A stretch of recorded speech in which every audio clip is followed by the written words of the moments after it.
Welcome to the Akai Advanced Sampler Training video. My name is Mike McRoberts. In this video, we'll examine the more advanced functions of Akai samplers and certain features that are unique to particular models. This video will not cover the basics of recording and editing a sample, making programs, or basic disk operations, as this is covered in detail in the owner's manual.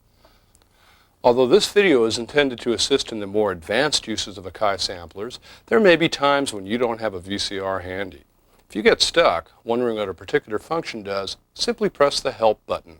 There's a help screen for every field and function button. When you're ready to try again, just press Help once more and you're back to the normal screen. Here's a hint about numbers. Some number fields, such as sample start or endpoints, have a large number of digits. If you want to change just one of the digits, such as the thousands, you can use the plus or minus key to select just that one digit. Pressing the plus key moves you to the left or higher number digits. Pressing the minus key moves you to the right or lower numbered digits.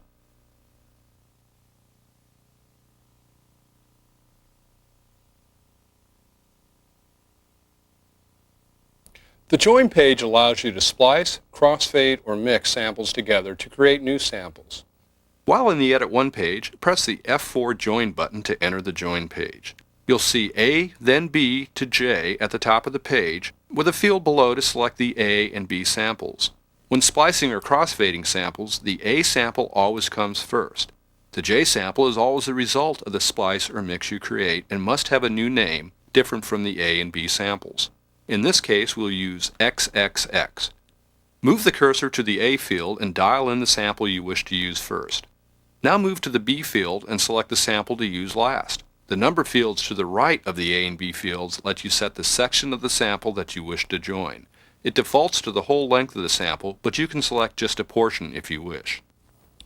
For instance, you might have a guitar sample with a great pick attack and another guitar sample with a great sustain. You could select just the pick attack portion of the first sample and splice it to the sustain portion of the second. We'll splice the entire length of both samples here. To splice, simply hit the F7 splice key. In a second or two, it's ready and you can press Enter to hear the sound. Notice how abrupt the change is from one sample to the next. You can smooth this transition by entering a time value in the crossfade field.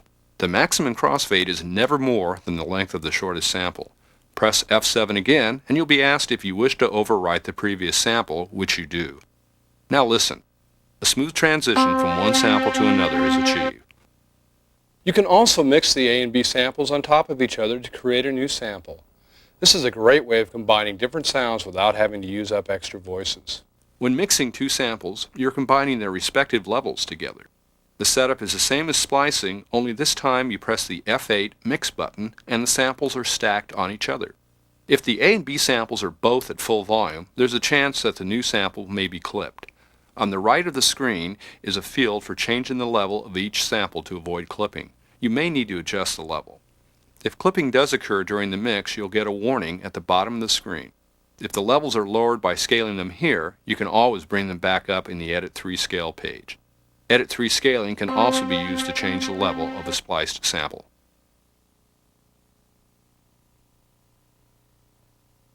Pressing the F5 Edit 2 button brings up a new page where you can set your playback parameters.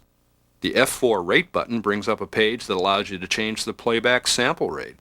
The default setting is 22.05 kHz, which is half of the normal 44.1 kHz rate. Since not all sounds need to play back at the full rate, resampling at a lower rate can free up valuable memory in your sampler, allowing you to load and use more sounds.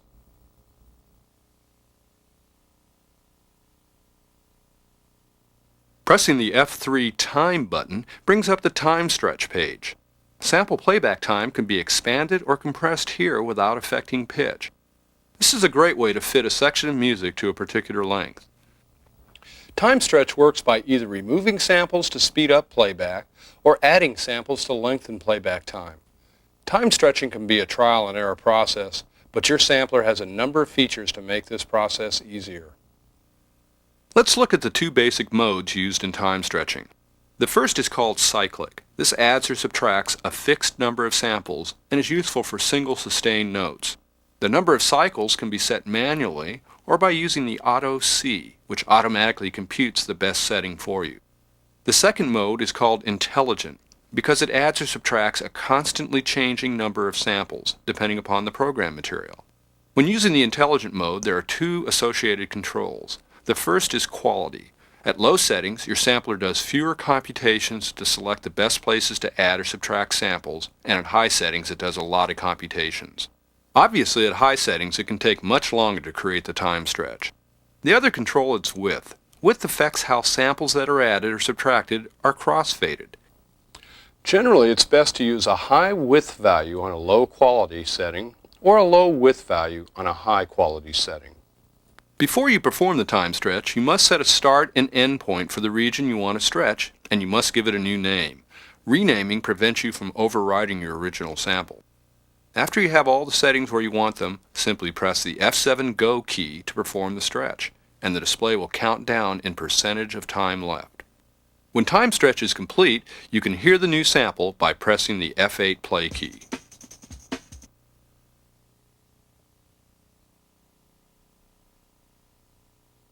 Pressing the F6 Edit 3 button takes you to the Sectional Editing page.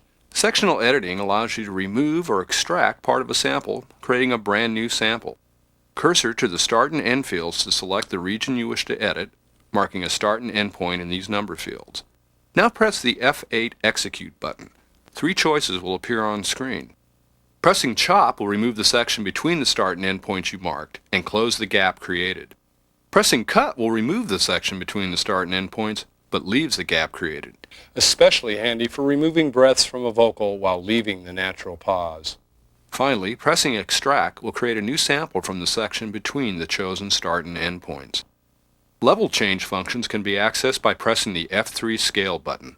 This page allows you to scale the level of the whole sample, either up or down, by as much as 50 dB. If you don't wish to overwrite the original sample, you must press the Name button to rename the new sample. To scale the level of a sample, dial in the amount of decibels up or down you wish to change, then press the F6 Rescale button. If you haven't renamed the sample, you'll be asked if you wish to overwrite the original. Press F7 Go to complete the operation. Normalizing raises the level of the sample, setting the loudest sample at maximum level. In order to realize the maximum benefit out of 16-bit sampling, you should always normalize samples after recording by pressing the F6 Normalize button. You'll get the same on-screen message as in Rescale.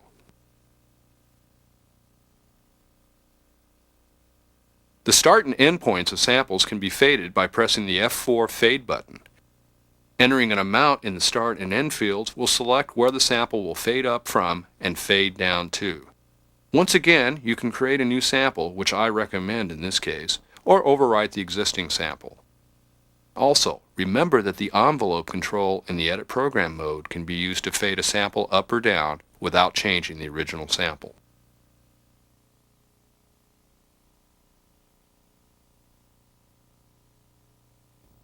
A great feature of the S3000 series samplers is the ability to create multi-timbral programs from different discs.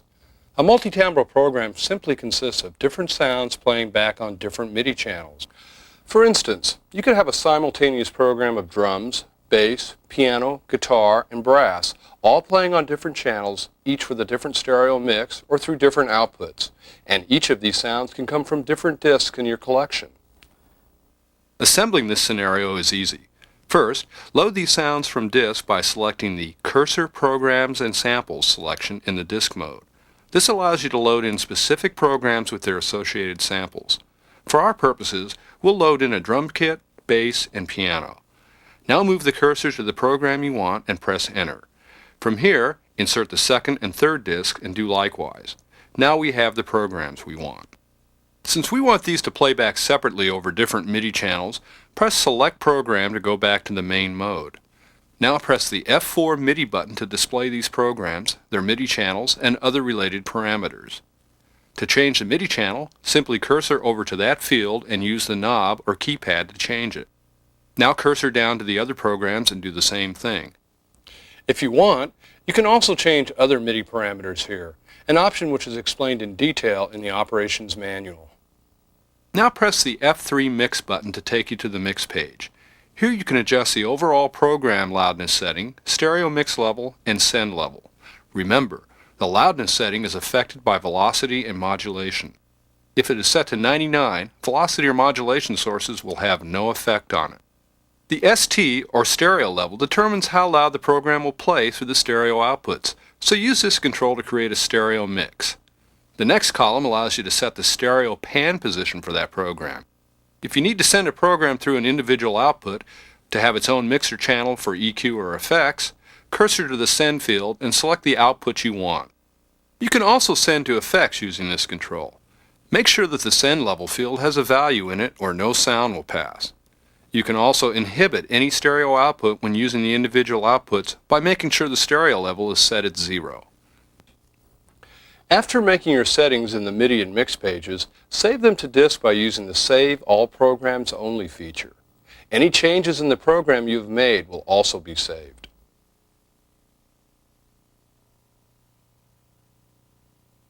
Modulating sound parameters, such as volume and filtering, can add life to a sound. While certain modulation assignments on Akai samplers, such as envelope modulation, are fixed, the majority of control sources can be freely chosen by you. Assignable program modulation, or APM, is a function of the Edit Program mode and is available for loudness, panning, filter, and pitch, as well as control of LFO1's depth, speed, and delay. Sources for modulation include pitch bend and modulation wheels, envelopes, 2 LFOs, velocity, pressure, key range, and an external controller. Modulation from wheels or external sources can also be selected to grab the amount of the controller at the time you press a note. These sources are marked with an exclamation mark. Loudness modulation is accessed by pushing the F5 out key in the main Edit Program page. Modulation settings appear on screen right and will affect the program as a whole. Cursor down to reach the second modulation source. The first is fixed as velocity. The second and third sources are assignable. All 3 sources can be combined, and you can set either positive or negative values. Turn the data entry knob and the different modulation sources appear. A third volume control is available by pressing the F2 key group, which allows individual volume control per key group. While velocity is a prime choice to control loudness, LFO1 could be routed here to provide a tremolo effect. Select F6 Pan to go to the Pan page. In the Pan mode, all 3 modulation sources are assignable. You can set the program to pan left to right as you play across the keyboard by selecting Key as a source, or use LFO1 to give the classic continuous panning sound. Select the F2 key group to take you to the modulation sources that can be varied in each individual key group, including modulation control over pitch, key group volume, and filter. Pressing the F7 pitch button brings up 2 pitch modulation sources per key group, as well as key group loudness modulation. The loudness modulation is independent of the setting on the output page. For example, you might have a program where velocity levels between key groups needs to be fine-tuned. You could set individual adjustments here and combine that with the overall velocity control in the out page. The first pitch source defaults to LFO1 for vibrato effects. One of the envelopes could be selected to add a little pitch nuance to a note, or for an effect.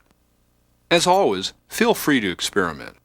By accessing the filter page, you can similarly set up 3 sources to modulate the filter cutoff frequency. Filter modulation affects the tone color of the sound, and if combined with resonance on the filter, can be used to get synthesizer-type effects. On the S3200, these same modulation controls affect the second filter also.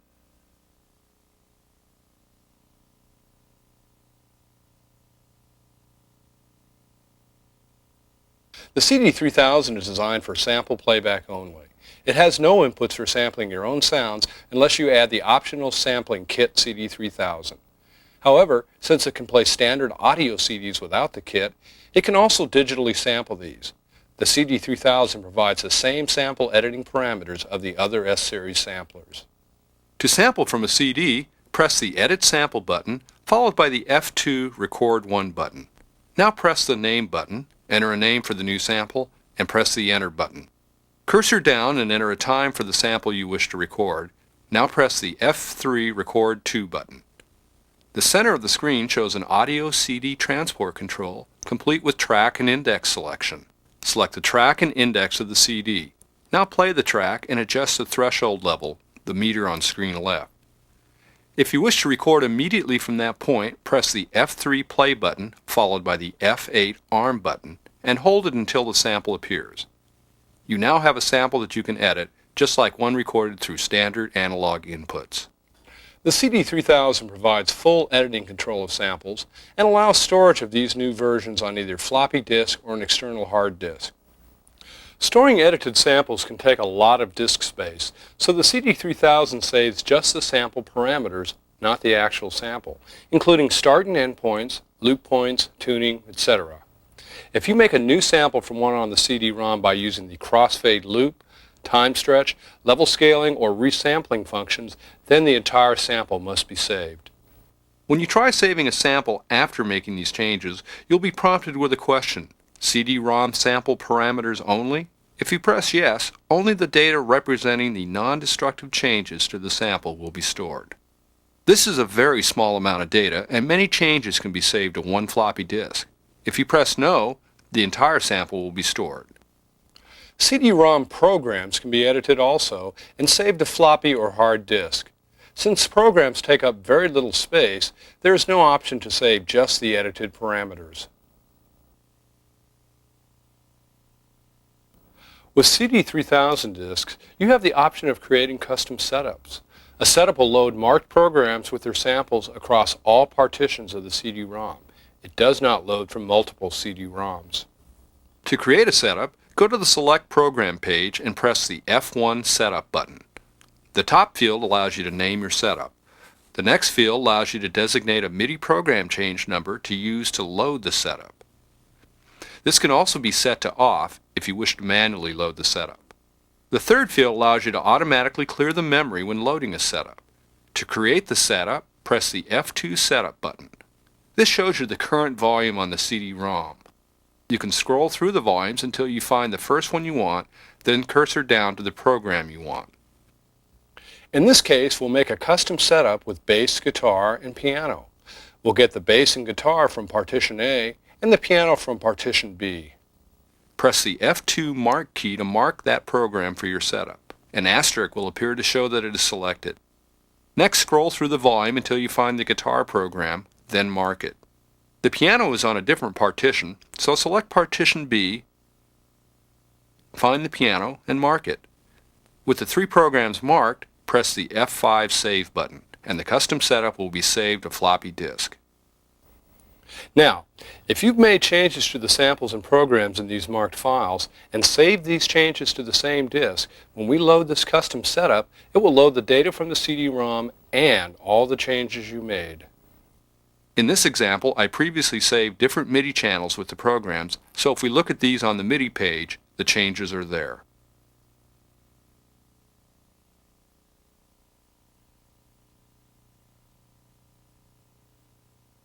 The S3200 has the ability to do stereo or mono direct-to-disc recording, allowing you to record long audio files to a hard disk. There are several ways to playback these files, including sequential playback, playback from a MIDI sequencer, and timecode triggering. Before making a direct-to-disc or D-to-D recording, you must format and partition the disk so that it will allocate space for the recording. To do this, simply press the Disk button, then F5 Hard Disk, then F6 Format. The Max field is used to set the number of partitions for sample storage, and the Size field determines how large those partitions are. Remaining disk space will be allocated for hard disk recording. For example, with a 300 megabyte hard disk, you could allocate two partitions of 60 megabytes each for sample storage, leaving the remaining 180 megabytes available for disk recording.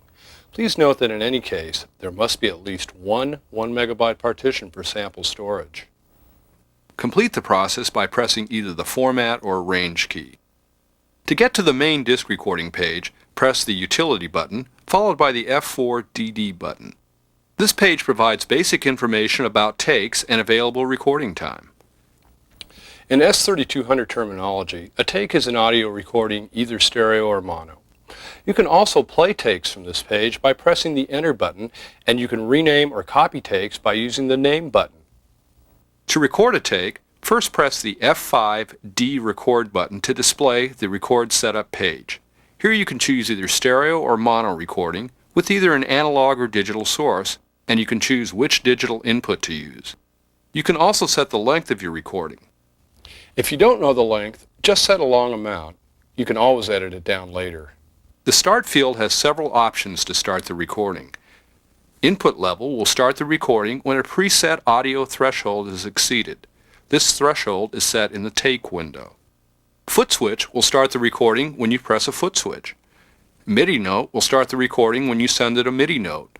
The note is set in the Note and Channel fields. MIDI note plus delay will start the recording a preset time after it receives a MIDI note. The delay is used because hard disks take time to start up and you want them to play in sync. Start song will start the recording when the S3200 receives a MIDI song start command. You can also use this page to set the stereo level and panning and individual output assignments. After you have your parameters set, press the F6 Take button to go to the Take page. Press the F8 Arm button and recording will start when the threshold is exceeded or by whatever option you have selected. When recording, a representative waveform is displayed. Recording will stop when the out time has been reached, or you may manually press the F8 Finish button to stop. To edit the start and end points of a new take, press the F4 Edit button. A graphic waveform will appear on screen. Pressing the Enter key will play the take. Move the cursor to the Start field, and you can use the data knob to change the start point. The display shows hours, minutes, seconds, frames, and tenths of frames. You can zoom in and out of the waveform by using the F5 and F6 keys, and move from the start point to the end point by pressing the F7 key. When adjusting the end point on a long take, you probably won't want to listen to the whole take just to get to the end. The number field in the upper left corner can be set so that the take will play from any point to the end. For instance, if your take is 1 minute long, you could set this time to be 58 seconds and only listen to the last 2 seconds of the piece. The F8 Cut key will delete the material before the start point and after the end point, so be careful. The deletions are permanent. It's always a good idea to play back all your material in its final format before deleting anything. You can always delete later. Your sampler provides you with 3 methods of playback. Pressing the F3 Play key takes you to the play screen, where you can set various playback parameters. If your take has abrupt start or end points, you can set a fade in or fade out time to help smooth these out. You can also vary speed the playback at up to 50% faster or slower than the original speed. However, use of this feature will change the pitch of your piece. You can play back immediately from this page by pressing the F8 Prime key. This page also provides the setups for a playback pre-delay, which sets an offset that can be used with a sequencer to synchronize playback. Output assignments and panning are also set here. Pressing the F2 Song key takes you to the Song page, where you can assign multiple takes to be played back either sequentially in a song or by MIDI. To set up your song, press the F2 Song Edit key. When you first enter this page, the cursor will be at far screen left.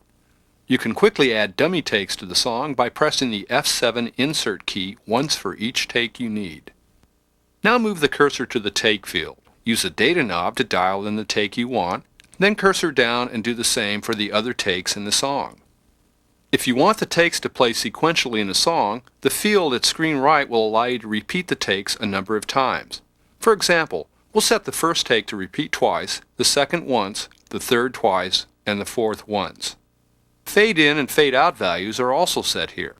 If you want takes to butt up against each other in a song, the fades must be 0. If you want to trigger the takes from MIDI, you can set the MIDI note and channel here. Finally, you can change the output assignments from this page as well. Once this page is set up, press the F2 Song key again. You can play the take sequentially by pressing the F8 Run key, or, if you're using a MIDI sequencer, you can place notes in your sequence that will trigger the takes. Remember, there is a pre-delay time when triggering from MIDI that is set in the play page, so you must offset your MIDI notes by the amount of this delay.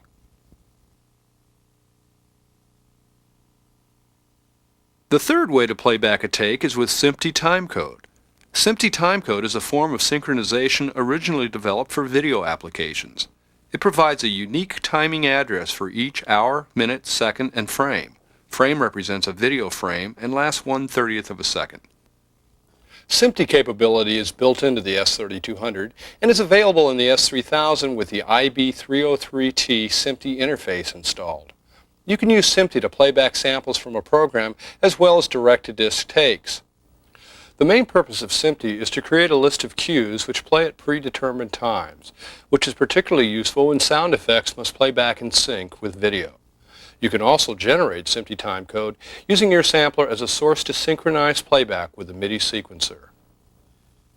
To get to the SMPTE page, first press the Utility key, then press the F3 SMPTE key. The first screen is the cue list playback screen. Press the F3 SMPTE key to set up SMPTE parameters or generate timecode. If you're receiving timecode from an external source, its reference code will be displayed at the top. To generate timecode, first select the start time in the Transmit Start field, followed by a frame rate in the field next to that. It is a generally accepted practice to always start timecode at even hour amounts, starting at 1 hour. If you're working with audio only, use the 30 frames per second frame rate. But if you're syncing with broadcast video, use the 30D or drop frame setting. To begin generating timecode, press the F6 Start key. You may stop the code with the F8 key and restart it from the last position with the F7 key. To synchronize the sampler to an external timecode source, press the F5 Receive key to start receiving. The easiest way to create a cue list is to return to the Cue Play page, start either internal or external timecode, then press the F4 Grab key every time you want a cue to appear in the list. This will create a list of blank cues at or close to the correct time you want them to appear. When done, press the F2 Edit key to go to the Cue List Edit page. The first field will show the time the cue was entered. You can also manually enter times here, but using the grab function is faster. Cursor to the right, then dial up either a direct take or program name. The next field allows you to designate the MIDI note to start your sample playing on, or the start of a take. M-on is for MIDI, T-on is for a take. The last two fields allow two choices. If the cue is a sample from a program, enter in the MIDI note number that the sample plays back at, and the velocity level that you want it to play at. If it is a take, the first field becomes the panning control, and the last field sets the level. If you're using a looped sample or a take, you can also designate a cue to end the playback. T-off will end a take, while M-off will end a loop sample. If the sample is set to play until it ends, then the M-off will have no effect. After you have your cues entered, you can still edit the cue list further if you need to. If a single cue is off, you can move it by either typing in a new time or by using the F7 slip key. All editing in a cue list is done in blocks. A block can either be a single cue or a group of cues. To select a single cue, move the cursor to the far left and press the F3 Mark key. To select a group of cues, mark the first cue with the Mark key, then cursor down to the last cue in the block and press the F4 Block key. A white line will show you the block you have marked. Now you can press the F7 Slip key and the cursor will move to the Slip field. Type in a positive or negative value that you want to slip the block by. Then press the F7 Slip key again. The block is now moved forward or backward in time by that amount. You can use the F5 Insert key to insert a block of cues, or the F6 Delete key to delete a block of cues. But be careful when using the Delete key. This is permanent. Sometimes when editing a cue list, cues can get out of order in the list. If you press the F8 Sort key, it will sort the cues back into their correct order. Please note that multiple cues in a list can occur at the same time. For instance, you could have a disc recording of a music bed, a sample of a car screech, thunder, and rain, all occurring at the same time.